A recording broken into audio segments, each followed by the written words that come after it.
Paris n'en peut plus. À peine 10 ans plus tôt, la peste noire a décimé le peuple.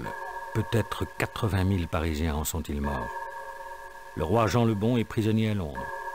Les avertissements de son fils, Philippe de Valois, « Père, gardez-vous à droite, père, gardez-vous à gauche », lors de la bataille de Poitiers, le 19 septembre 1356, n'ont servi à rien. Blessé, le roi s'est rendu.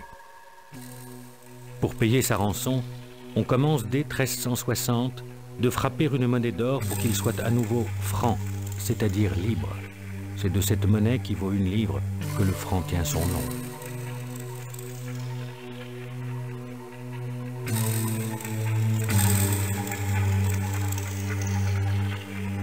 Paris n'en peut plus.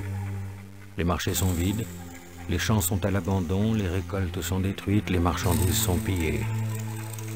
Le roi prisonnier, la misère qui, après la peste, ronge le royaume, laisse espérer à des bourgeois qu'ils peuvent, avec le soutien de l'Église, assumer en France un rôle pareil à celui que les bourgeois ont dans les Flandres ou en Angleterre.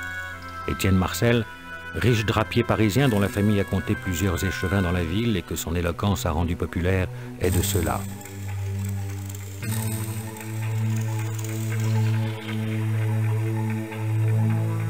Il est de ceux qui ont sommé le dauphin d'accepter en 1357 une grande ordonnance qui, au-delà de la promesse d'une réforme de l'administration, entend instaurer un contrôle sur les actes du roi. Étienne Marcel groupe autour de lui tous ceux que le dauphin mécontente. Pour faire pression sur lui, avec la complicité d'un évêque, il fait libérer Charles le Mauvais, roi de Navarre, brutal, cynique et félon, qui s'est allié aux Anglais pour ravir le trône de France. Le dauphin est contraint de rendre raison et justice au roi de Navarre, qui a fait une entrée triomphale dans Paris. Mais le dauphin continue de refuser que la grande ordonnance rentre dans les faits. Le 22 février 1358, Étienne Marcel force les portes du palais. Sous les yeux du dauphin, ses conseillers, les maréchaux de Champagne et de Normandie, sont assassinés. « Ceux que nous avons tués étaient faux, mauvais et traîtres », assure Étienne Marcel.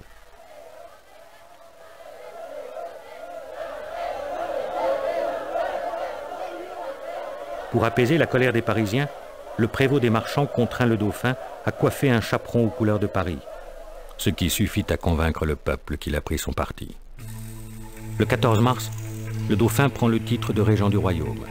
Le 25, il quitte Paris pour Senlis, où il a convoqué une assemblée de la noblesse qui lui accorde son soutien. Et le dauphin fait volte-face. Il prend Montereau et Meaux, où Paris s'approvisionne. La famine menace. Le 4 mai, le dauphin convoque à Compiègne une assemblée des 3 ordres à laquelle il ne convie pas les Parisiens. Colère d'Étienne Marcel. Il somme le régent de rentrer à Paris.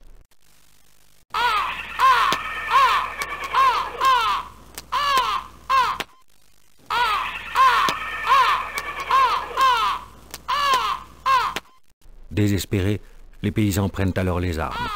Ce sont les nobles et les propriétaires que les Jacques accusent, non le roi. On pille, on massacre, on incendie.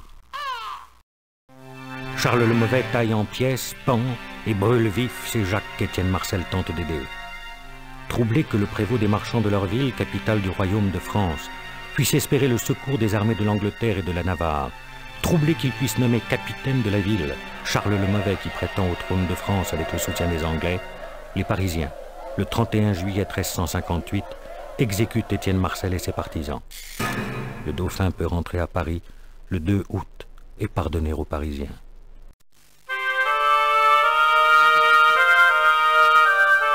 Étienne Marcel, parce qu'il a voulu imposer une grande ordonnance qui aurait limité les pouvoirs du roi, comme le fait une constitution, est resté dans la mémoire de Paris comme la figure d'un révolutionnaire. Reste qu'Étienne Marcel, pour parvenir à ses fins, a choisi de se compromettre avec l'ennemi. En 1358, le peuple de Paris ne lui a pas pardonné.